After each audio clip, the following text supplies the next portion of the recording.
ठीक आहे, चला सुरू करू. Object oriented programming we have to start today. ठीक आहे. Let me go to the here. ठीक आहे. ॲरे झाला आपला, राईट. आपल्याला स्टार्ट काय करायचं? Object oriented programming. ठीक आहे. ओके. ठीक आहे. No problem. एक 4 दिवस ब्रेक भेटला तुम्हाला. ठीक आहे. रिव्हिजन करायला म्हणा, सगळ्या गोष्टी करायला, राईट. आज आपण खूप महत्वाची कॉन्सेप्ट स्टार्ट करतोय, दॅट इज उप्स. बघा, उप्स आहे काय? OOPS stands for object oriented programming. Programming structure म्हणा, किंवा you can refer it as a system. Object oriented programming structure किंवा सिस्टम. ओके, स्ट्रक्चर किंवा सिस्टम. पण हे आहे का एक्झॅक्टली? बघा, ऑब्जेक्ट ओरिएंटेड प्रोग्रामिंग म्हणजेच OOPS is a way to write a program. Program लिहिण्याची एक पद्धत आहे. काय? प्रोग्राम लिहिण्याची एक पद्धत आहे. वे म्हणजे कळतंय? एक पद्धत, एक रस्ता ज्याचा यूज करून आपण प्रोग्राम लिहू शकतो. प्रोग्राम लिहिण्याच्या खूप साऱ्या पद्धती अस्तित्वात आहेत. जसं की सी प्रोग्रामिंग मध्ये प्रोसिजरल ओरिएंटेड प्रोग्रामिंग होती. कोणती? सी. पुढे सी प्लस प्लस काय झाली? Object oriented. जावा काय झाली? Object oriented. पायथन काय? Object oriented. जावा स्क्रिप्ट माहिती आहे सगळ्यांनी? JavaScript is a functional oriented programming. SQL माहिती आहे? Structured oriented programming. Structured query language. लक्षात येते सगळ्यांना? तो प्रोग्राम लिहिण्याच्या खूप साऱ्या पद्धती आहेत मित्रांनो. त्या पद्धतीमध्ये ऑब्जेक्ट ओरिएंटेड प्रोग्रामिंग ही सुद्धा एक पद्धतच आहे. या पद्धतीमध्ये आपल्याला दोन गोष्टी येणं खूप गरजेचं असतं. We need to understand class and object to implement object oriented programming. जर ऑब्जेक्ट ओरिएंटेड प्रोग्रामिंग तुम्हाला समजून घ्यायची असेल, यूज करायची असेल, तर तुम्हाला काय आलं पाहिजे रे बाबा? क्लास म्हणजे काय आणि ऑब्जेक्ट म्हणजे काय, हे आलं तरच काय येतंय? ऑब्जेक्ट ओरिएंटेड प्रोग्रामिंग येते. त्याच्याशिवाय शक्य आहे का रे बाबा? नाही. सगळ्यात अगोदर तुम्हाला समजून घेतलं पाहिजे तुम्ही, क्लास काय असतो आणि ऑब्जेक्ट काय असतो. याचं कारण असं आहे बघा, object oriented programming provides 4 important pillars. त्यालाच आपण त्याचे फीचर्स म्हणतो. काय म्हणतो? फीचर्स म्हणतो. ऑब्जेक्ट ओरिएंटेड प्रोग्रामिंग आपल्याला 4 इम्पॉर्टंट पिलर्स देते, ज्याच्या मदतीने आपण ऑब्जेक्ट ओरिएंटेड कॉन्सेप्ट इम्प्लिमेंट करू शकतो आपल्या प्रोजेक्टमध्ये. मग हे पिलर कोणकोणते आहेत? त्याच्यामध्ये पहिला पिलर आहे इनहेरिटन्स. दुसरा पिलर आहे पॉलीमॉर्फिझम. तिसरा पिलर आहे ऍब्स्ट्रॅक्शन. आणि चौथा पिलर आहे इनकॅप्सुलेशन. हे 4 इम्पॉर्टंट पिलर कोण प्रोव्हाइड करतो? ऑब्जेक्ट ओरिएंटेड प्रोग्रामिंग हा वे प्रोव्हाइड करतो. आता हे आहेत काय, हे आपल्याला इनडेप्थ बघायचं. Just wait for that. पण हे 4 पिलर जर तुम्ही मित्रांनो यूज केले तुमच्या प्रोजेक्ट्समध्ये, बघा तुम्ही एखादा प्रोजेक्ट बनवणार इन फ्युचर, बरोबर आहे, आणि त्याच्यामध्ये जर तुम्ही object oriented programming language use केली किंवा object oriented programming concept use केली, तर तुमचा जो प्रोजेक्ट आहे, it can be able to solve the real world problems. तुम्ही ऑब्जेक्ट ओरिएंटेड प्रोग्रामिंगचा यूज करून जे रिअल वर्ल्ड मध्ये आपल्याला प्रॉब्लेम आपल्याला आपण फेस करतोय, ते आपण काय करू शकतो? सॉल्व्ह करू शकतो. त्याचं सोल्युशन शोधू शकतो because of object oriented programming. आणि ही एक गोष्ट लक्षात ठेवा, 100% ऑब्जेक्ट ओरिएंटेड प्रोग्रामिंग प्रोजेक्ट मध्ये असते म्हणजे असतेच. याच्याशिवाय प्रोजेक्ट अधुरा आहे, अपूर्ण आहे. कळतं सगळ्यांना? कुठल्याही प्रोजेक्टमध्ये ऑब्जेक्ट ओरिएंटेड प्रोग्रामिंग तुम्हाला इन फ्युचर दिसणार आहे, 100% दिसणार. मी म्हणत नाही हे सगळे फीचर्स असतील, पण यातलं एक फीचर, दोन फीचर, तीन फीचर तुम्हाला मात्र नक्की भेटतील प्रोजेक्टमध्ये. मग मला सांगा किती महत्वाचे असेल होई? ऑब्जेक्ट ओरिएंटेड प्रोग्रामिंग किती महत्वाचे आहे याचं कारण तुम्हाला कळत असेल. Because every project contain object oriented concept. प्रत्येक प्रोजेक्टमध्ये कोणत्या कॉन्सेप्ट असणार आहेत? ऑब्जेक्ट ओरिएंटेडच्या कॉन्सेप्ट. मग कोणत्या कॉन्सेप्ट आहेत त्या? खूप साऱ्या कॉन्सेप्ट आहेत. त्या कॉन्सेप्टची फक्त मी नावं इथं तुम्हाला मेन्शन करून देतो. सगळ्यात पहिल्यांदा तुम्हाला माहित पाहिजे क्लास काय असतो. Second, you should know object काय असतो, हाऊ टू क्रिएट ऑब्जेक्ट, ऑब्जेक्टचे स्टेट काय असतात, बिहेवियर काय असतात. Third thing you need to know constructor काय असते. परत तुम्हाला माहित पाहिजे मेथड काय असते. You should know types of variables. You should know types of methods. हे सगळं कसे देणार आहे? OOP म्हणजे ऑब्जेक्ट ओरिएंटेड प्रोग्राम. ठीक आहे.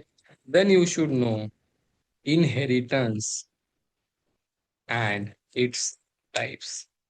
इनहेरिटन्स आणि त्याचे प्रकार. त्याच्यामध्ये तुम्हाला माहित पाहिजे what is this keyword, what is mean by this keyword, then what is mean by super keyword. This keyword काय असतो, सुपर कीवर्ड काय असतो, त्याचा कसा यूज केला पाहिजे हे आपल्याला माहित पाहिजे. Then we should know 10th number types of polymorphism. मग त्याच्यामध्ये तुम्हाला मेथड ओव्हरलोडिंग काय असते, मेथड ओव्हर रायडिंग काय असते, हे आता फक्त कॉन्सेप्ट बघायचे नाही, काय असतं सगळं आपल्याला शिकायचं याच्यामध्ये. मेथड ओव्हरलोडिंग काय असते, ओव्हर रायडिंग काय असते, then there is something call method hiding कशाला म्हणतात. ओके. देन आपल्याला बघायचंय ऍबस्ट्रॅक्शन मध्ये ऍबस्ट्रॅक्ट क्लास काय असतो. ओके. ऍबस्ट्रॅक्ट मेथड कशाला म्हणतात. Okay. Then we should know interface काय असतो. Okay. Then we should know something encapsulation मध्ये इनकॅप्सुलेशन मध्ये इनकॅप्सुलेशन कशा प्रकारे अचीव करायचं, गेटर मेथड काय असतात, सेटर मेथड काय असतात, हे लक्षात येते. हे सगळं आपल्याला कशात शिकायचं रे बाबांनो? एका कॉन्सेप्टच्या आतमध्ये. त्याचं नाव आहे OOP. जर तुम्हाला कोणी विचारलं what is mean by object oriented programming, it contains lots of concept guys. ज्या मी 19 कॉन्सेप्ट इथं दिल्या त्या सगळ्या कशात येतात? ओप्स मध्ये. याचे मेन फीचर जर विचारले तर you can tell inheritance, polymorphism, abstraction, encapsulation, finish. But याच्यामध्ये जर पूर्ण सगळं काय येत असेल तर एवढ्या सगळ्या कॉन्सेप्ट याच्यामध्ये येतात. 19 कॉन्सेप्ट ऑब्जेक्ट ओरिएंटेड प्रोग्रामिंग मध्ये येतात. आपल्याला ह्या सगळ्या काय करायच्या आहेत? शिकायच्या सुद्धा. हे कळते सगळ्यांना? एवढं सगळं झाल्यावर आपण म्हणू yes I know object oriented programming. कळतंय? आणि हे इतकं महत्वाचं आहे, लक्षात घ्या. 100% प्रोजेक्ट मध्ये ऑब्जेक्ट ओरिएंटेड प्रोग्रामिंग असते म्हणजे असते. इंटरव्ह्यू मध्ये 100% याच्यावर क्वेश्चन असतो म्हणजे हे कळते सगळ्यांना. So that's why it is very important concept. Okay ठीक आहे सर, मग हा एक वे आहे प्रोग्राम लिहिण्याचा, हा आपल्याला 4 पिलर देतो. हे पिलर किती महत्वाचे आहेत हे तुम्हाला आणखीन एकदा सांगतो बघा. हे जे पिलर आहेत, या पिलरचा युज केला तर मी तर म्हणलं आपण रिअल वर्ल्डचे प्रॉब्लेम सॉल्व्ह करतो. त्याचं कारण असं आहे, हे जे पिलर आहेत हे सगळे मित्रांनो रिअल वर्ल्ड मधूनच घेतलेले आहेत. All object oriented programming features किंवा pillars taken from real world examples. Real world example मधून त्या कॉन्सेप्ट घेतलेले आहेत मित्र. सर कसं काय, काय प्रूफ आहे तुमच्याकडे? रिअल वर्ल्ड एक्झाम्पल मधून तुम्ही म्हणताय हे सगळे कॉन्सेप्ट घेतलेत, प्रूफ काय? तर सगळ्यात पहिली कॉन्सेप्ट तुमच्या समोर आहे इनहेरिटन्स. ही कॉन्सेप्ट रिअल वर्ल्ड मधून कशी घेतली? रिअल वर्ल्ड कळतंय सगळ्यांना, कन्फ्युजन नाही करायचं. रिअल वर्ल्ड म्हणजे अशी दुनिया ज्या दुनियामध्ये आपण राहतोय. रिअल म्हणजे खरी, वर्ल्ड म्हणजे जग, दुनिया. आपण जिथं राहतो त्याला काय म्हणतात? Real world. बरोबर आहे. मग मला सांगा, इथून ही कॉन्सेप्ट घेतली कशी? बघा, रिअल वर्ल्ड मध्ये मित्रांनो, आपल्या वडिलांची प्रॉपर्टी कोणाला भेटते हो? पॅरेंटची प्रॉपर्टी कोणाला भेटते? चाइल्डला भेटते की नाही? पप्पाचं सगळं पोरालाच भेटतं ना. तर सिमिलर प्रोग्रामिंग मध्ये एका क्लासची प्रॉपर्टी कोणाला भेटते? दुसऱ्या क्लासला. त्यालाच काय म्हणतात? इनहेरिटन्स म्हणतात. आता आपण हा क्लास बनवला होता, बरोबर आहे. या क्लासची प्रॉपर्टी आणखीन दुसऱ्या क्लासला भेटणं म्हणजे काय? हे कळते सगळ्यांना. मग ही कॉन्सेप्ट आली कुठून? अहो, रिअल वर्ल्ड मध्ये बघितलं ना, जशी पप्पाची प्रॉपर्टी पोराला ऑटोमॅटिक जाते, तसं एका क्लासची प्रॉपर्टी दुसऱ्या क्लासला का नाही गेली पाहिजे? आता मला सांगा, रिअल मध्ये जर असं झालं, पॅरेंटची प्रॉपर्टी चाइल्डला जाते, बरोबर आहे. असं झाल्यामुळे होतंय काय? चाइल्डला काही टेन्शन घ्यायची गरज आहे का? आहे का? पप्पानी गाडी, बंगला सगळं कमवून ठेवलंय. पोरगं काय म्हणणार? अरे म्हणजे मला काही टेन्शनच नाही ना. पप्पा नंतर ते सगळं कोणाला भेटणार आहे? सिमिलर मित्रांनो, या क्लासमध्ये 1000 लाईनचा कोड लिहिला आणि तोच कोड जर या दुसऱ्या क्लासला पाहिजे असेल, या दुसऱ्या क्लासला परत लिहायची गरज आहे का हा कोड? हो, नाही ना. ऑलरेडी तिकडे कोड आहे. हा 1000 लाईनचा कोड ऍज इट इज कुणाला भेटतो? कळतंय सगळ्यांना? तर ही कॉन्सेप्ट रिअल वर्ल्ड मधून आणली आहे. आणि कशासाठी आणली माहित आहे का? परत टू सॉल्व्ह आवर प्रॉब्लेम्स. मला सांगा, 1000 लाईनचा कोड परत इकडे 1000 लाईन लिहिणं म्हणजे मूर्खाचंच काम आहे ना. हे बरोबर की नाही? जर इनहेरिटन्स नसता मित्रांनो, काय करावं लागलं? लिहावंच लागलं असतं.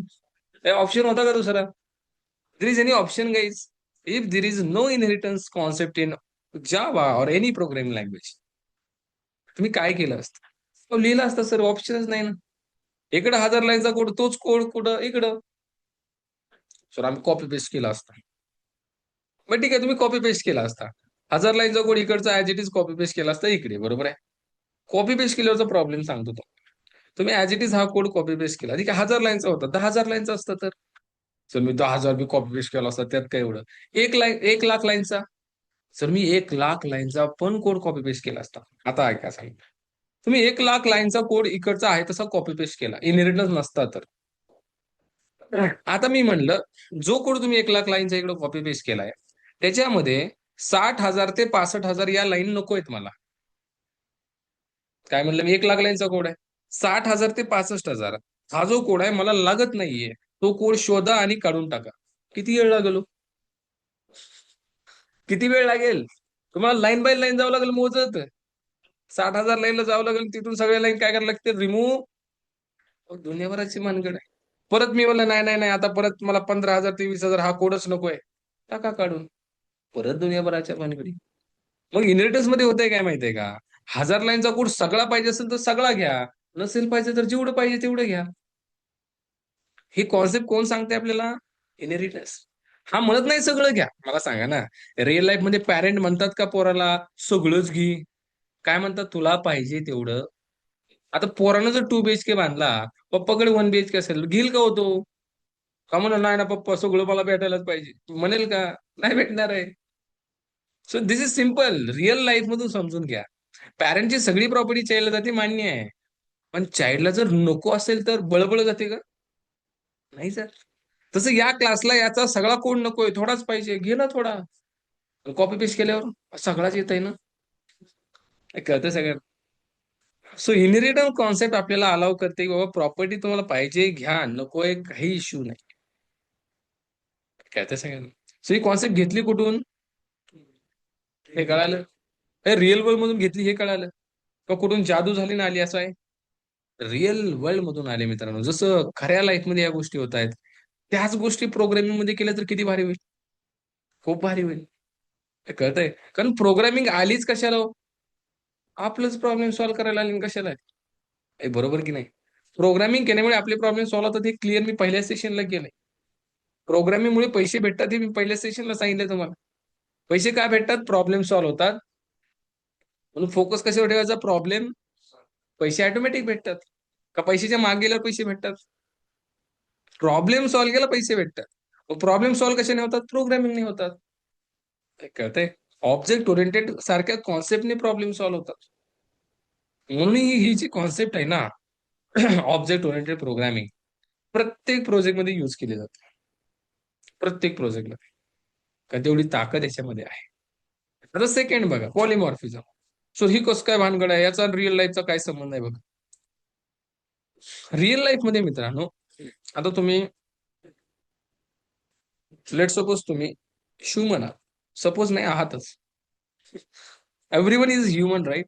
Everyone having like something, eyes, nose, ear सगळ्यांना आहे. कान, नाक, राईट? डोळे, हात, पाय सगळ्यांना आहेत. We are human guys. पण आपण ह्युमन असलो तरी आपलं बिहेवियर एक नाहीये. आपलं बिहेवियर एक आहे का? नाहीये. आपलं बिहेवियर वेगवेगळं आहे. प्रत्येक वेळी आपलं बिहेवियर चेंज होतं. ती हो म्हणली तेव्हा बिहेवियर वेगळं असतं. ती नाही म्हणल्यावर बिहेवियर वेगळं असतं. Yes sir. अरे म्हणजे काय काय समजताय तुम्ही? हे वेगळं असतं की नाही बिहेवियर? प्रत्येक वेळी बिहेवियर आपलं चेंज होतं. सेम मित्रांनो, जसं आपलं बिहेवियर चेंज होतं, प्रोग्रामिंग मध्ये सुद्धा बिहेवियर चेंज झालं पाहिजे, पण ते झालं पाहिजे एका फंक्शनचं बिहेवियर. फंक्शनचं बिहेवियर चेंज होणं याला पॉलिमॉर्फिझम म्हणतात. आणि ही कॉन्सेप्ट पण कुठून घेण्यात आली? अहो रिअल लाईफ मधूनच घेण्यात आली ना. रिअल लाईफ मध्ये बिहेवियर चेंज होतं की नाही? अरे होतं ना. आपण प्रत्येक जण ह्युमन आहोत मित्रांनो. मला सांगा, ज्यावेळेस तुम्ही शाळा कॉलेजमध्ये जाता, तुम्ही काय बनता रे? मग तुम्ही ह्युमन असून स्टुडंट बनले की नाही? का म्हणले? अहो सर कॉलेजमध्ये आलोय. बरोबर आहे. तुमच्या मित्राला कोणी मारायला लागलं, लगेच काय बनता तुम्ही? बॉक्सर, फायटर हे बनता की नाही? म्हणजे तुमचं बिहेवियर चेंज झालं. अरे मी स्टुडंट असेल कॉलेजमध्ये, पण कधी काय स्टुडंटच असतो का आता बाहेर आलोय, मोडून टाकीन, तडून टाकीन. हे बरोबर. तुम्ही लेट्स से कुठे फिरायला गेले, तुम्ही पॅसेंजर बनता की नाही? का नाही बनत? Will become passenger. तुम्ही ट्रेनने चाललात, गाडीने चाललात. म्हणजे तुम्ही ह्युमन आहात हे करेक्ट आहे. अहो पण सिच्युएशन नुसार तुमचं बिहेवियर चेंज होतंय. त्याच्याकडे तुमचं लक्ष नसेल पण होतंय की नाही? तुम्ही घरी आलात तर कोणाचे भाऊ बनता. बरोबर आहे. कधी बहीण बनता. 25 नंतर हसबँड बनता, वाईफ बनता. हे बिहेवियर चेंज होतं ना. According to the situation behaviour change होतं. व्हॅलेंटाईन डे ला गर्लफ्रेंड बनता, बॉयफ्रेंड बनता. हे बिहेवियर चेंज होते की नाही? बट इनिशियली तुम्ही कोण आहात? ह्युमन. पण तुमचं बिहेवियर जसं चेंज होतं, प्रोग्रामिंग मध्ये सुद्धा मित्रांनो, एकच फंक्शन असतं ऍड नावाचं. असे 2-3 फंक्शन आपण बनवतो. किती? जेवढे लागतील तेवढे. यात प्रत्येक तिन्ही फंक्शनचं बिहेवियर वेगळं असतं. हे लक्षात येतंय? ही ऍड फंक्शन 2 नंबरचे ऍडिशन करेल. हे ऍड फंक्शन 3 नंबरचे ऍडिशन करेल आणि हे 4 नंबरची करेल. नाव एकच, पण बिहेवियर मात्र बिहेवियर कळते सगळ्यांना. वर्तन, वागणूक. हे वागणूक वेगळीच आहे ना.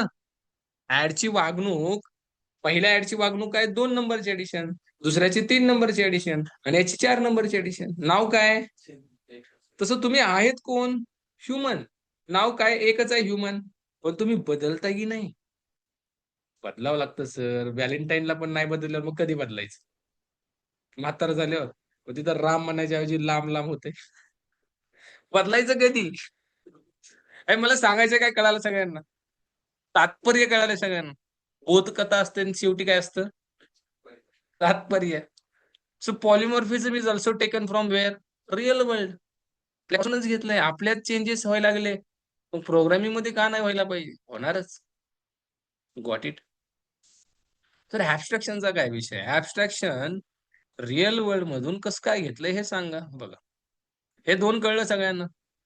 याच्यात काय इश्यू कोणाला रे? असेल तर सांगा मला. नाही ना? ऍब्स्ट्रॅक्शनचा रिअल वर्ल्डचा काय संबंध आहे? ऍब्स्ट्रॅक्शन नावावरून आपल्याला जरी नाही समजलं तरी मी सांगतो. ऍब्स्ट्रॅक्शन म्हणजे मित्रांनो सिक्युरिटी. रिअल वर्ल्ड मध्ये सिक्युरिटी किती महत्वाची आहे हे मी तुम्हाला सांगतो. बघा सिक्युरिटी 2 प्रकारची असते. किती? 2 प्रकारची. ॲब्स्ट्रॅक्शन आपल्याला सिक्युरिटी देतं ती वेगळी सिक्युरिटी आहे आणि एन्कॅप्सुलेशन जी सिक्युरिटी देतं ती सुद्धा वेगळी आहे. लक्षात घ्या इन्कॅप्सुलेशन मुळे सुद्धा सिक्युरिटीज भेटते मित्रांनो. पण ही वेगळी आणि ही वेगळी. कसं काय सर? ॲब्स्ट्रॅक्शन जी सिक्युरिटी देतं त्याला म्हणतात कोडची सिक्युरिटी आणि इन्कॅप्सुलेशन देतं त्याला म्हणतात डेटाची सिक्युरिटी. सर काय फरक आहे दोन्हीमध्ये? खूप मोठा फरक आहे. जमीन आसमानचा फरक आहे. ऐका. कोड सिक्युरिटी म्हणजे काय? आता हे आपण Zoom ॲप्लिकेशन यूज करतोय बरोबर आहे. त्या Zoom ॲप्लिकेशनमध्ये मित्रांनो, जर मला let's suppose there is a Abhishek. अभिषेकचा हा जो कॅमेरा आहे ना, I want to on that camera. मला त्याचा कॅमेरा ऑन करायचा आहे. बघायचं नेमकं अभिषेक करतोय काय?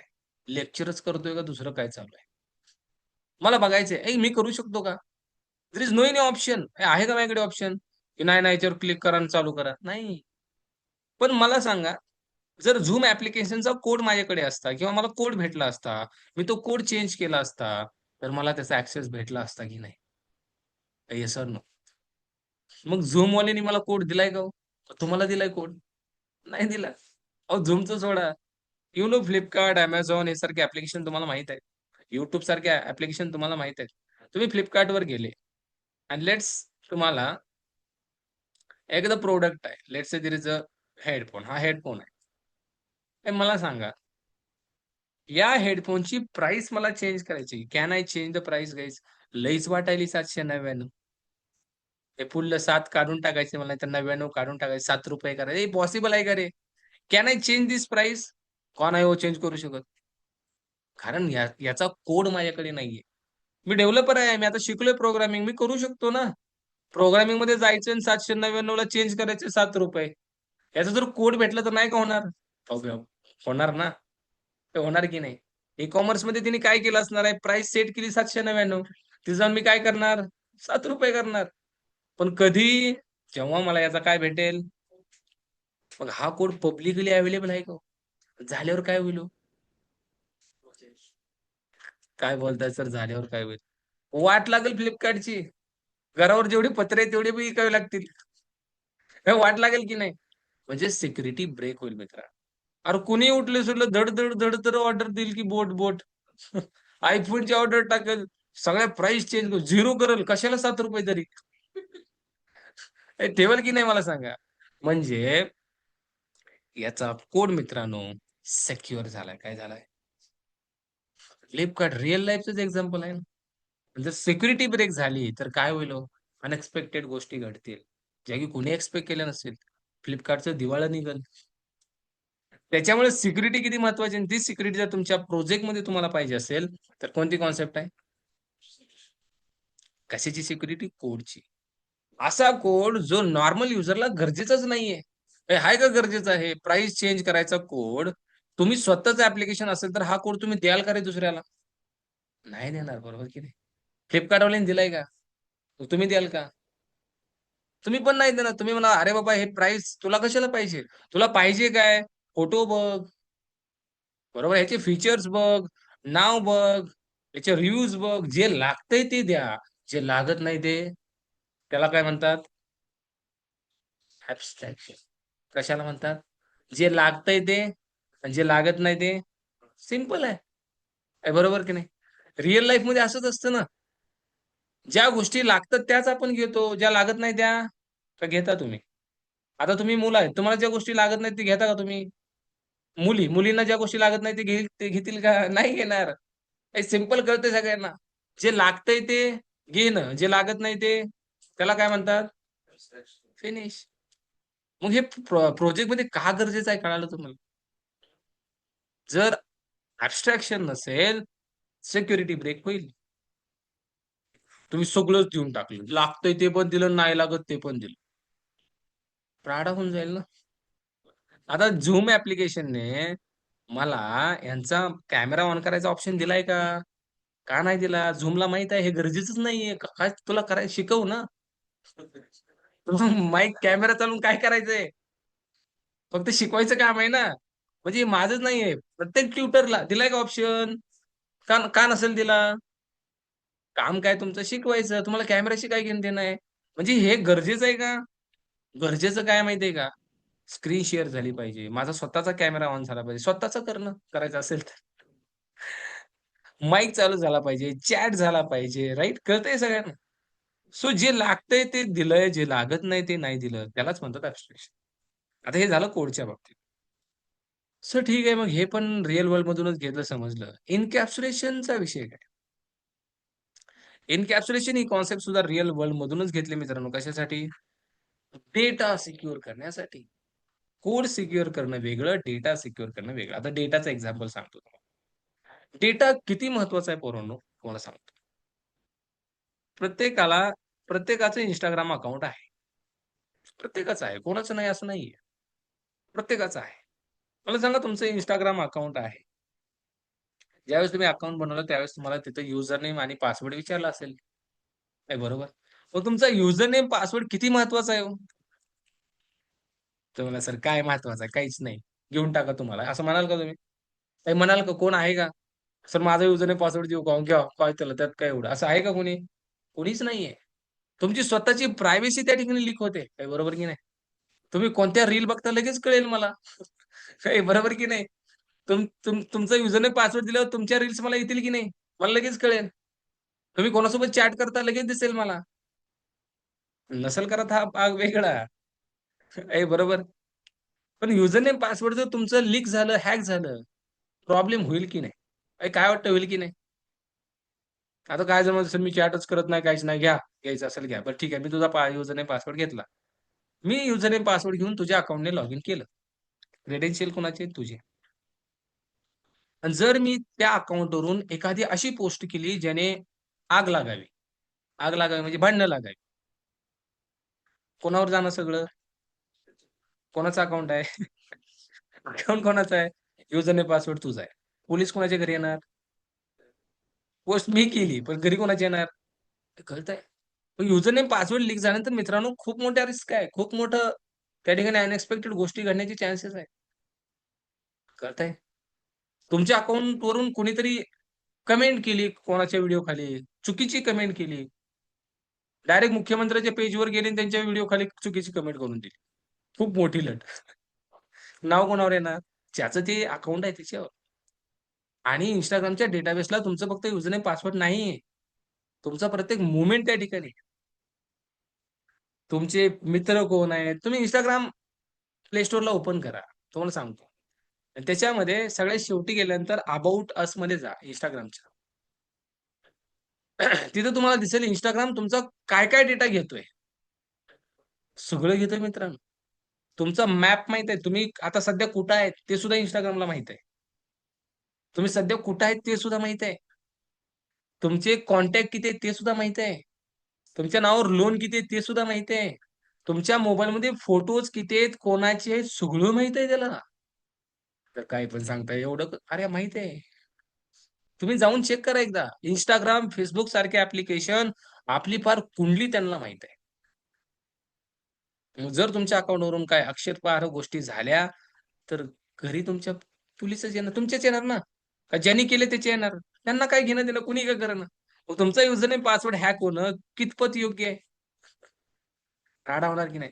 मग युजरनेम, पासवर्ड सारखा डेटा सिक्युअर असणं किती गरजेचं आहे हो? लय गरजेचं आहे. आता तुमच्यासाठी सोडा, माझ्यासाठी किती महत्वाचं आहे? 70,000 फॉलोअर्स आहेत. जर माझं युजरनेम, पासवर्ड लीक झालं Instagramचं किती अवघड आहे. माझं अकाउंटच गेलं ना. 2 वर्षाची मेहनत. ज्यानं अकाउंट हॅक केलं त्याला वाटलं चला डिलीट करून टाकू अकाउंट. डिलीट पण करता येतं. केलं डिलीट संपला विषय. एका सेकंदात 2 वर्षाची मेहनत किंवा माझ्या अकाउंटवर त्यानं वेगळ्या पोस्ट करायला लागले. त्याने वेगळ्याच पोस्ट केल्या. मी पोस्ट करतोय जय शिवराय, जय शिवराय. ती वेगळंच काहीतरी म्हणायला लागला. लोकांना काय वाटेल, अरे आदिन जेवायला काही येड लागलं काय? त्याच्या अकाउंट अशा पोस्ट येणार अपेक्षित नव्हतं. त्या पोस्ट यायला लागल्या कसल्या? भांडणाच्या पोस्ट यायला लागल्या. बरोबर आहे. हे कळतंय सगळ्यांना. त्यामुळे हा डेटा किती महत्वाचा आहे, लय महत्वाचा आहे. कधी-कधी लोकं म्हणतात बघा, माझं हे हॅक झालंय. प्लीज कोणाला जर कॉल, WhatsApp आले तर रिसीव्ह करू नका. जिंदगी बरबाद होतात लोकांच्या. फक्त एका गोष्टीमुळं युजर नेम, पासवर्ड. मग हा डेटा इतका महत्वाचा जर असेल, तर याला सिक्युअर केलं पाहिजे की नाही रे बाबा? बोला की. केलं पाहिजे की? केलं पाहिजे. मग जर डेटा सिक्युअर करायचा असेल तर कोणती कन्सेप्ट आहे? कोड सिक्युअर करायचा असेल तर मला सांगा, ह्या 4 कॉन्सेप्ट किती महत्वाचे आहेत? आतापर्यंत तुम्हाला वाटत असेल, "अरे काय इनहेरिटन्स, काय पॉलिमॉर्फिझम आणि काय?" नाही. याला आपल्या स्वतःच्या लाईफ सोबत कंपॅरिझन करून बघा, हे किती महत्वाचे आहे. तेव्हा कळेल तुम्हाला प्रोग्रामिंग किती पॉवरफुल आहे. प्रोग्रामिंगमुळे we are still live in this world. आपण जीवन जगतोय ना चांगल्या पद्धतीने बिकॉज ऑफ प्रोग्रामिंग. हे कळतंय? ऐ बिकॉज ऑफ छत्रपती शिवाजी महाराज ते मान्य करतो मी. सर शिवाजी महाराज होते म्हणून आपण इथं आहोत. येस, मी पण मान्य करतो. पण आता सध्या programming is there that's why we are here. काय बरोबर आहे. शिवाजी महाराज होते म्हणून आपण आहोत बरोबर आहे. आपल्यावरती मुघलांचं कोणाचं राज्य नाहीये. आपण स्वतंत्रपणे सगळ्या गोष्टी करू शकतो. अरे पण प्रोग्रामिंग नसती तर आपला डेटा सिक्युअर झाला नसता. डेटा सिक्युअर झाला नसता, आपलं जगणं मुश्किल झालं असतं. अरे कुणीही आपलं अकाउंटचे डिटेल घेऊन काही करायला लागल्यावर काय होणार आहे मग? हे कळतं सगळ्यांना. So that's why security is very integral part, very important part मित्रांनो. त्याच्यामुळे एन्कॅप्सुलेशन ही कॉन्सेप्ट आपल्याला डेटाची सिक्युरिटी देते, ॲब्स्ट्रॅक्शन कोडची सिक्युरिटी देते. सर कन्सोलवर तर आपला कोड आणि डाटा सिक्युअर असतो. नाही. कन्सोलवरचा विचार करू नको. पुढे चालून आपल्याला ॲप्लिकेशन बनवायचे आहेत. आपला डेटा सर्व्हरला पाठवायचा आहे, डेटाबेसला पाठवायचा आहे. त्यावेळेस हॅक होण्याच्या खूप सारे चान्सेस आहेत. तेव्हा काय करशील? तेव्हा या कॉन्सेप्ट तुला वाचवतील. डेटा तुझा लीक होण्यापासून. ठीक आहे? हे क्लिअर आहे सगळ्यांना? काय इश्यू आहे का याच्यामध्ये?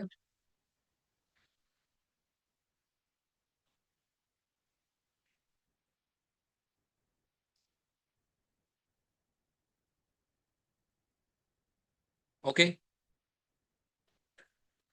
सो इंटरव्ह्यूमध्ये ज्यावेळेस क्वेश्चन विचारला जाईल तुम्हाला, can you explain object oriented programming? त्यावेळेस answer you need to give like that. पूर्ण सिनारिओ एक्सप्लेन करा. फक्त पोरं सांगतात inheritance, polymorphism, abstraction, encapsulate. Done. This is not answer. हे तुम्ही लाइक पळती वाट काढताय. 4 कॉन्सेप्ट सांगून शांत बसताय. You need to explain everything. Why? कशासाठी इनहेरिटन्स महत्वाचा आहे? काय असतो तो? थोडंसं डीपली एक्सप्लेन करण्याचा प्रयत्न करा. कळतंय सगळ्यांना? ओके. मग सर आम्हाला ह्या कॉन्सेप्ट जर यूज करायचे असतील प्रोजेक्टमध्ये, तर आम्हाला काय आलं पाहिजे? तर सगळ्यात पहिली कॉन्सेप्ट तुम्हाला आली पाहिजे. त्याचं नाव काय? देन याच्याशिवाय पोरांनो हे यूज करताच येत नाही. क्लास ऑब्जेक्ट शिकलं तरच हे येतंय बरं. मग चला बघू आपण लगेच. असतो काय क्लास आणि असतो काय object? What is class and what is हे कळलं हे का शिकायचंय? क्लास ऑब्जेक्ट का शिकायचं? Because we have to implement oops. And why we are learning oops? To solve the real world problems. How we can solve the real world problems? Because oops is taking from where? Real world. How? Explain each and everything. Correct? प्रत्येकाचा answer आपल्याकडे पाहिजे. आपण असं शांत नाही बसलो पाहिजे. अरे कसं काय? Right? So know what is class guys? Class आपण आत्तापर्यंत बनवत आलोत. कसा बनवतात क्लास? अहो सर सोप्पं आहे की क्लास बनवणं लय सोप्पं आहे. आपण अगोदर प्रोजेक्ट बनवतो right? So can I create one project here oops? हं? एक प्रोजेक्ट बनवतो मी oops. ठीक आहे? एक पॅकेज बनवू का याच्यामध्ये? Right click on SRC new package. Can I right here something guys? Com dot class and object. Me package कसं बनवतोय बघा रे सगळेजण. काय लिहितोय मी आधी? आजपासून पॅकेज कसं बनवाल सगळेजण? Starting with com, then dot आणि देन तुम्हाला काय शिकायचंय? Class and object. त्या कॉन्सेप्टचं नाव. This is the recommended way. Com dot class and object. बनलं package. Then right click on package, new, one class. Class let's say student. हे काय अवघड आहे क्लास बनवणं? पहिल्या सेशनलाच बनवलं आपण होय. आताच काय? बनला क्लास. क्वेश्चन आहे, सर हा क्लास बनवायचा कशासाठी? बघा, क्लास का बनवतो आपण? क्लास काय असतो? Class is a template or blueprint from where which from where we can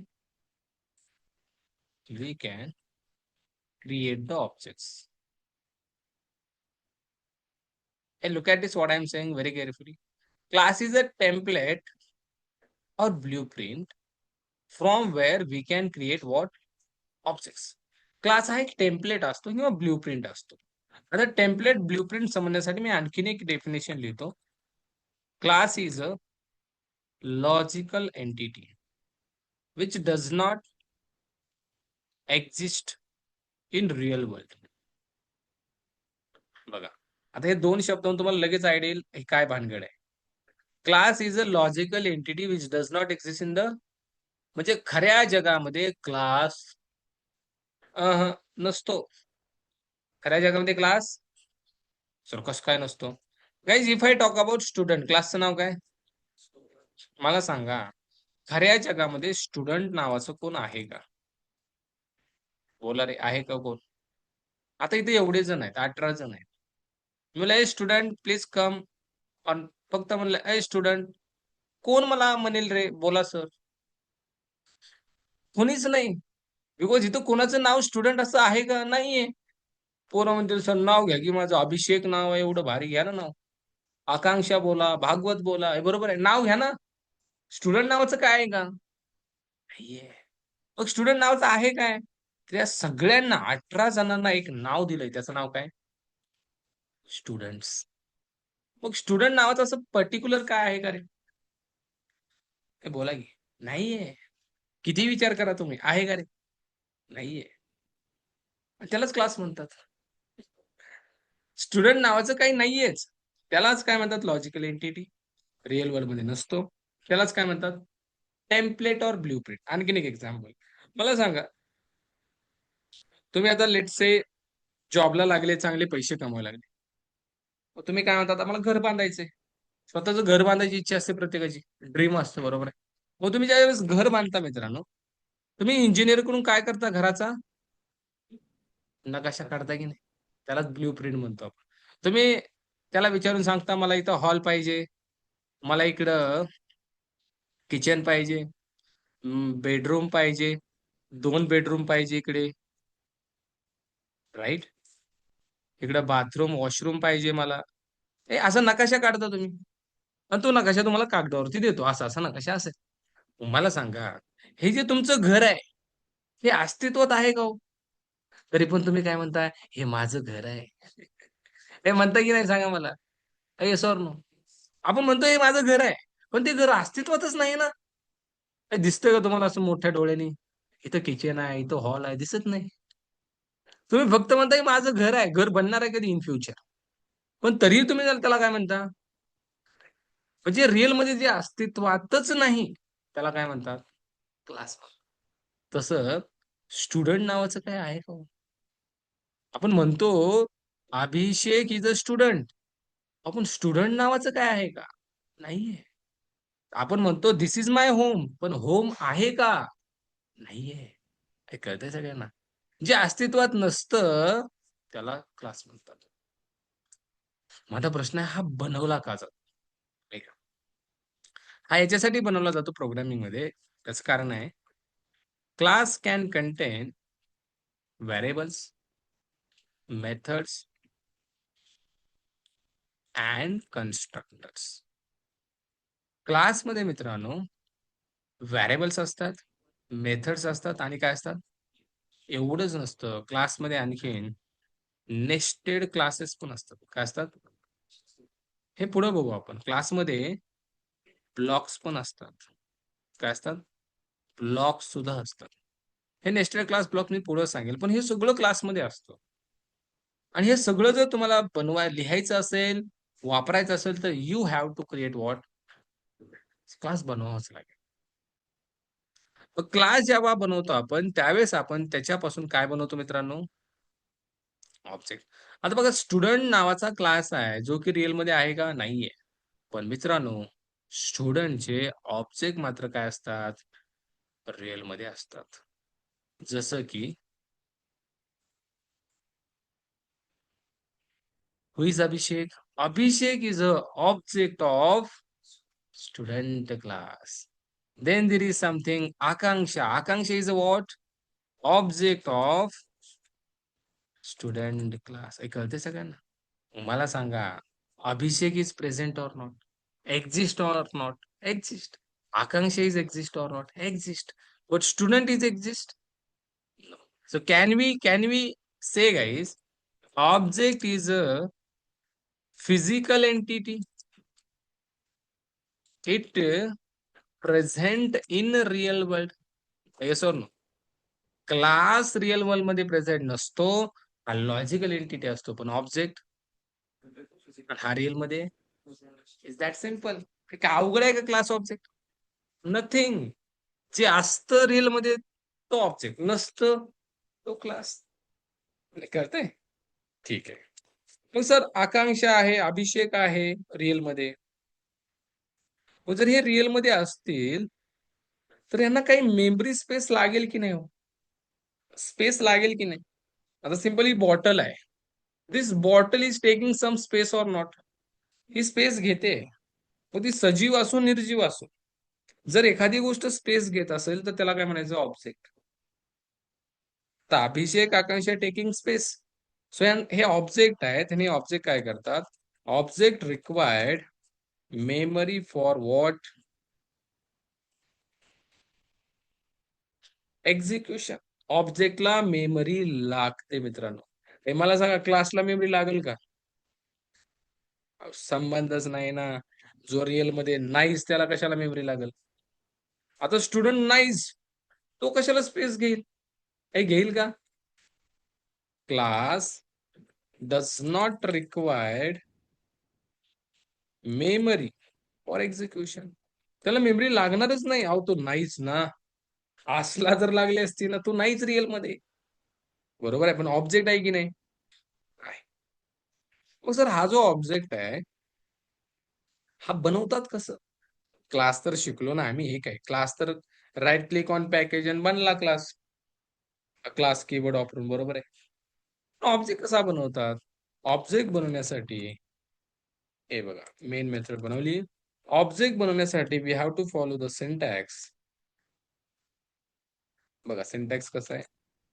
first of all take the class name, then you need to create the reference variable, then new, and then what? Class name. This is the syntax. हा syntax follow करा. बघा, class name, reference variable, new, again class name, bracket, finish. This is the object, guys. Can you check the object very carefully? Can you match the fields? Class name, then reference variable, then new keyword, and then with the bracket. झालं ना object. आता जर याच्यातला object कोणता आहे? ह्याच्यातला जो reference variable असतो तोच काय असतो? लक्षात ठेवा, रेफरन्स व्हेरिएबललाच काय म्हणतात? S1 is the object of which class? Student. बघा ना, S1 is the object of which class? हो सर, एका क्लासचे ऑब्जेक्ट किती बनतात? अरे किती बनतात ना. We can create any number of objects, any number of objects of one class. आता हा स्टुडंट आहे, याचे किती ऑब्जेक्ट आहेत इथं? अहो इथंच 18 जण आहेत. हे सगळे कशाचे ऑब्जेक्ट आहेत? स्टुडंट क्लासचे ऑब्जेक्ट आहेत. सर मल्टिपल ऑब्जेक्ट कसे बनवायचे? काहीच नाही. Class name, reference variable change करायचं. न्यू, हा कितवा object? Can I create third one?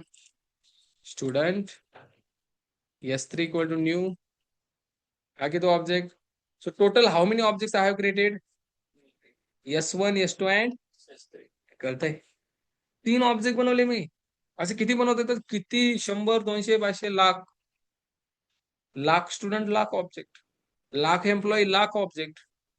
Lakh books, लाखो ऑब्जेक्ट. लाख युजर, त्याचे लाखो ऑब्जेक्ट. हे कळतंय? प्रोडक्टचे लाखो ऑब्जेक्ट. मग हा जो आपण ऑब्जेक्ट बनवतोय ना, याच्यामध्ये काहीतरी खास आहे मित्रांनो. काय खास आहे बघा. प्रत्येक ऑब्जेक्ट जो असतो ना, let's say there is a S1. अशी किती बनवली आपण? 3. S2 sorry and there is a S3. प्रत्येक ऑब्जेक्टला 2 गोष्टी असतात. सर ते रेफरन्स व्हेरिएबल काय सोडलं? सांगतो मी जस्ट. रेफरन्स व्हेरिएबल म्हणजेच ऑब्जेक्ट. हे क्लिअर आहे. पुढलं मी सांगतो. हे न्यू कीवर्ड आणि याच्याविषयी मी बोलतो. S1, S2, S3 आपण 3 ऑब्जेक्ट बनवलेलो कॅटिस. प्रत्येक ऑब्जेक्टला 2 गोष्टी असतात. बाय डिफॉल्ट ते असाइन केले जातात. पहिली गोष्ट असते ती म्हणजे स्टेट.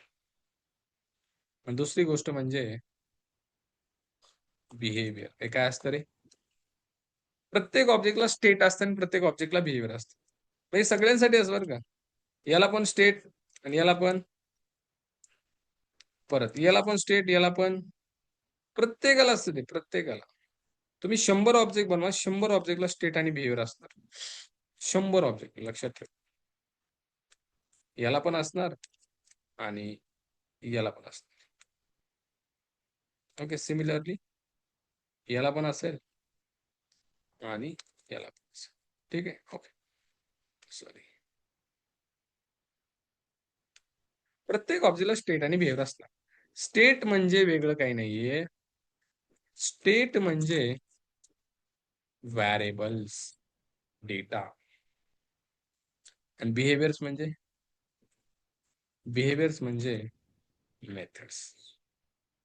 प्रत्येक ऑब्जेक्टला व्हेरिएबल असतो, व्हेरिएबल्स असतात आणि प्रत्येक ऑब्जेक्टला मेथड्स असाइन केलेले असतात. म्हणजे जर तुम्ही या क्लासमध्ये हा व्हेरिएबल बनवला,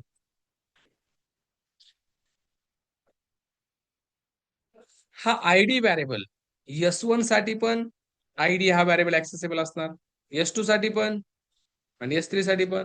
का हो? कारण हे तिघजण कोणाचे पार्ट आहेत आणि हा व्हेरिएबल कुठं आहे? सिंपल ना. जर हा व्हेरिएबल स्टुडंट क्लासमध्ये असेल, अहो मग S1, S2, S3 कोणाचे पार्ट आहेत? स्टुडंटचे आहेत ना. आता मला सांगा, तुम्ही ऍज अ स्टुडंट कॉलेजला जाता. कॉलेजची आयडी तुम्हालाच भेटते का सगळ्याला भेटते? सगळ्याला भेटते की नाही? अहो सिंपल ना. हे 3 ऑब्जेक्ट आहेत. कुठल्या क्लासचे आहेत? सगळ्यांनाच भेटेल ना. ही आयडी सगळ्यालाच भेटेल. Let's say name. हे नेम सगळ्यांना नाही का भेटणार? सगळ्याला भेटणार आहे. S1, S2, S3 अशी 100 बनवू. सगळ्यांना नेम भेटेल. सगळ्यांना आयडी भेटेल. परत तुम्ही एखादं फंक्शन बनवलं ऍड. हे बघा. हे ऍड फंक्शन मित्रांनो, अहो हे पण सगळ्याला भेटेल की.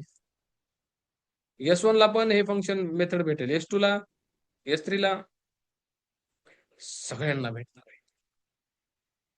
म्हणजे प्रत्येक ऑब्जेक्टला 2 गोष्टी असतात. एक म्हणजे व्हेरिएबल्स आणि दुसरं कळतंय? स्टेट म्हणजे व्हेरिएबल आणि ऑब्जेक्ट म्हणजे मेथड म्हणजे बिहेवियर. आता हे कसं भेटतं हे मी सांगतो तुम्हाला. आधी हे क्लिअर झालं भेटतं म्हणून. कसं भेटतं दाखवतो. आता इकडे या. हे जे इक्वल टू साइन आहे ना, हे लय महत्वाचं आहे. हे इक्वल टू होतं काय बघा. हे इक्वल टूच्या पुढे तुम्ही एक कीवर्ड वापरलं, त्याचं नाव आहे न्यू कीवर्ड. ह्या न्यू कीवर्डचं काम काय बघा. New keyword will allocate the memory to your object. तुमच्या ऑब्जेक्टला मेमरी अलोकेट म्हणजे देण्याचं काम कोणाचं आहे? अलोकेट म्हणजे देणं. न्यू कीवर्ड जर मेमरी देतो, हो. New keyword internally memory create करतो. कोणाला देतो? येस. तुमचा जो ऑब्जेक्ट आहे ना, त्या ऑब्जेक्टला हा मेमरी देतो. By using which keyword? Sorry, by using which operator? Equal to. Equal टूच्या मदतीने न्यू कीवर्ड जी मेमरी दिली, त्या मेमरीचं लोकेशन कोणाला दिलं जातं? S1 ला दिलं जातं. काय दिलं जातं? लोकेशन. ऐका. मेमरी तर हा इंटरनली क्रिएट करतो, पण मेमरीचं लोकेशन बघा. Memory address will stored in reference variable. म्हणजेच लक्षात ठेवा, reference variable is also called object guys. reference variable is also called object, which store the address of memory location. तुम्हाला जी memory भेटली त्या मेमरीचा जो ऍड्रेस आहे ना, लोकेशन आहे ना, ते कुठं स्टोअर केलं जातं? S1 मध्ये. आणि सर ते जर मला बघायचं असेल तर, ते जर तुम्हाला बघायचं असेल, go here and print this S1. इथं या आणि S1 ला प्रिंट करा. केलं प्रिंट अँड रन करा. Can you check it guys? This is the memory address which got by S1 because of new keyword. New कीवर्डने मेमरी बनवली आणि त्या मेमरी लोकेशनला जो ऍड्रेस होता तो कुठे भेटला आपल्याला? S1 मध्ये. Can you print the S2? याला वेगळी मेमरी मित्रा. S2 चा ऍड्रेस बघा. हे कॅन यू चेक इट? हा ऍड्रेस सेम आहे का वेगळा आहे? कसा आहे? S3 ला प्रिंट करा. तिघांना ऍड्रेस भेटलाय. एक मिनिट. हे कोणामुळे भेटला ऍड्रेस कळालं? Because of new keyword. New keyword is creating the memory, and whatever address for that memory, it will store it into where? A reference variable. म्हणजेच इंटरव्ह्यू मध्ये विचारतील, what is mean by reference variable? Reference variable is also called object where memory address will be stored. मेमरीचा address store केला जातो. मग मला सांगायच्याकडे जर मेमरीचा ऍड्रेस असेल मित्रांनो, तर त्या मेमरी ऍड्रेस मध्ये जो काय डेटा असेल तो हा ऍक्सेस करेल की नाही? बिंदास. म्हणून मी म्हणलं या S1 ला स्टेट पण ऍक्सेस करता येतात आणि बिहेवियर. असं दाखवा बरं. जर मला या S1 ने आयडी ऍक्सेस करायची असेल, how I can access? Just you need to write S1 dot. By using dot operator, you can access your state. बघायचं आयडी येते की नाही? Can you check it? ID is coming. S2 ला पण access करता येणार की नाही? बघा S2 डॉट आली का आयडी? S3 ने पण करता येईल की नाही? S3 dot. तिघांनी आयडी ऍक्सेस केली की नाही? आयडी काय 1? Let's say ID 101. तिघं ऍक्सेस करतील की नाही रे? करणार ना सर, त्यात काय विषय आहे? तिघांनी ऍक्सेस केली की नाही आयडी? बिंदास. सर नेम पण करता येणार? अरे करता येणार हे बघा. S1 dot. Can you check it? Name is coming. S2 dot आणि S3 डॉट. तिघांनी नेम ऍक्सेस केले की नाही बघ? ID name, ID name, ID name. I done. Sir add करून दाखवा बरं हे बघा. This is add method. Let's say S1 dot add, S2 dot आणि S3 डॉट. हे होते की नाही access? Can you check it? Add method, add method, add method. 3 object आहेत, तिघांसाठी आले की नाही? म्हणजे आपल्याला समजलं every object can access his state and then. आता त्याच्यात एक प्रॉब्लेम आहे मित्रांनो. प्रॉब्लेम काय माहितीये का? सर तुम्ही 3 स्टुडंटचे ऑब्जेक्ट बनवले. अहो तिन्ही स्टुडंटचे आयडी 10 नाव राम थोडी असणार आहे. प्रत्येकाचं वेगळं असणार आहे की नाही? आयडी वेगळी असते, नाव सिमिलर असेल पण आयडी तर वेगळी असते. नाव सुद्धा वेगवेगळे असू शकतात. तर सगळ्यांचंच राम. 100 बनवले, 100 जणांचं नाव राम आहे असं थोडी होणार आहे. मग प्रत्येकाचं नाव आयडी वेगळी असते. त्यामुळं असे व्हॅरिएबल कधीच इनिशियलाइज करायचे. दिस इज रॉंग अप्रोच गाईज. आजपासून असं इनिशियलाइज करायचं कसं करायचं? त्यासाठी हे व्हॅरिएबल फक्त इनिशियलाइज करायचे, आपले डिक्लेअर करायचे. कसे?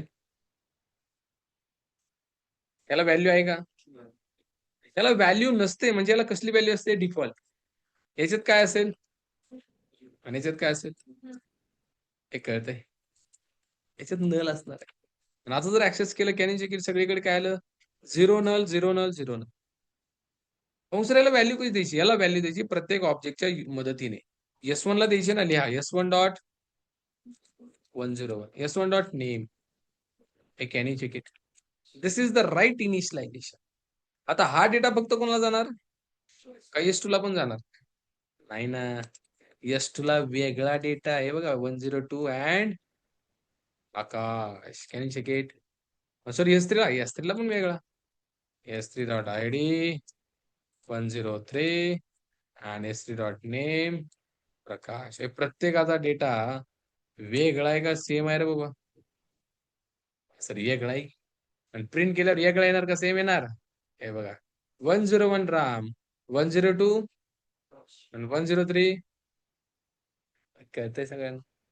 ही वर डिक्लेअर करून परत जर खाली डिक्लेअर केला म्हणजे रिइनिशियलाइज केला तर मग असं करायचंच नाही. वर डिक्लेअर करायचंच नाही. त्याच्यात कोणती व्हॅल्यू प्रिंट झाली रिइनिशियलाइज केलेली तीन रिइनिशियलाइज केलेली तर ती नसती झाली. जी नवीन व्हॅल्यू टू डिक्लेअर केली, इनिशियलाइज केली, ती आली असते. हे क्लिअर आहे सगळ्यांना? आणि सर आपण व्हेरिएबलचा ऍड्रेस कन्सोलवर प्रिंट करण्यासाठी काही मग नाही. क्लासमध्ये व्हेरिएबल डिक्लेअर केला तो कुठं स्टोअर होईल? ऑब्जेक्ट मध्ये स्टोअर होईल की दुसरीकडे स्टोअर? ऑब्जेक्ट मध्ये. Yes. आपण ऍड्रेस बघू शकत नाही मित्रांनो जावा मध्ये. सी प्लस प्लस मध्ये, सी मध्ये होतं %d $, इथं नाहीये. Java is very secure programming language, म्हणून ऍड्रेस डायरेक्ट दाखवतच नाही जावा.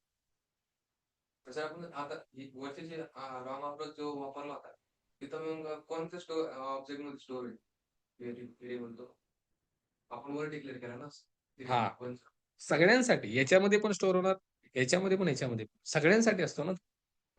कारण प्रत्येक ऑब्जेक्टला काय असतो? हा स्टेट असतो. सगळ्यामध्ये जातो. आपण म्हणजे सगळ्यामध्ये जातो. मेमरी आपल्याला परत परत द्यायला लागते मग व्हेरिएबल. आपण कशाला देतो? ती ऑटोमॅटिक होतं. ऑब्जेक्ट ऑब्जेक्ट परत परत देतो.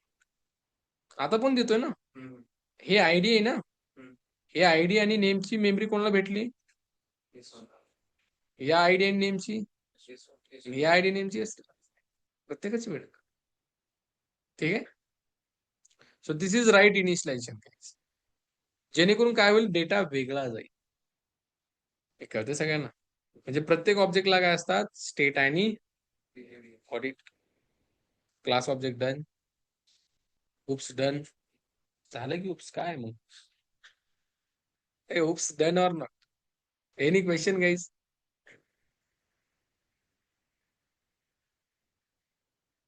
आहे का कोणाला आणखीन question? Sir C plus plus मध्ये पॉइंटर असतं जेव्हा नथिंग. काहीच नाही. जावानं काढून टाकली ती concept because of security. Security break होते पॉइंटरमुळे. ओके, ठीक आहे. आता बघा, हा इनिशियलायझेशनचा अप्रोच आहे ना, हा करेक्ट आहे. पण हा खूप लाईन घेतोय बघा. किती लाईनचा कोड झाला रे इथून? 22 पासून 43 पर्यंत 22 लाईन झाल्या ना.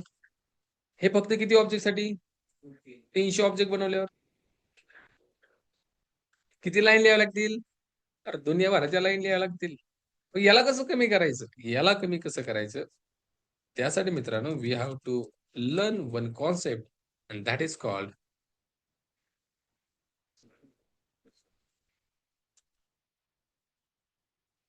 Which concept? Method in. कशासाठी? To overcome the drawback lines of code. Lines of code वाढतोय ना आपला, तर त्या कमी करायच्या. मेथड कडे जावा. याच्याहून कमी करायचं असेल, you need to learn one more concept, constructor in. हे कळतंय सगळ्यांना? प्रत्येकाचा पर्पज आहे बरं का, असंच कुठली कॉन्सेप्ट शिकायची नाही आपल्याला. बघा मी काय म्हणलं, इथं आपला 22 लाईनचा कोड चाललाय 3 ऑब्जेक्टला. तो कोड 11 लाईनचा होईल जेव्हा तुम्ही काय शिकाल माहितीये का? मेथड. तो कोड फक्त 2-3 लाईनचा होईल ज्यावेळेस काय शिकाल तुम्ही? कळतंय? किती कोड कमी होईल? आता तुम्ही नॉर्मल जेव्हा करताय 22 लाईन लिहिताय, जेव्हा तुम्ही मेथड बनवणार तेव्हा किती लिहिणार? सेम आउटपुट येणार बरं का. जेव्हा कन्स्ट्रक्टर बनवणार तेव्हा किती लिहिणार? Same out. हे मी दाखवणार तुम्हाला. म्हणजे प्रत्येक कॉन्सेप्ट आणण्यामागचं कारण आहे की नाही? मेथड यूज करा आणखीन सोपं होऊन जाईल. कन्स्ट्रक्टर करा आणखीन सोपं होऊन जाईल. तुम्हाला सर असं काहीतरी यांना काहीच लिहायची गरज नाही पडली पाहिजे.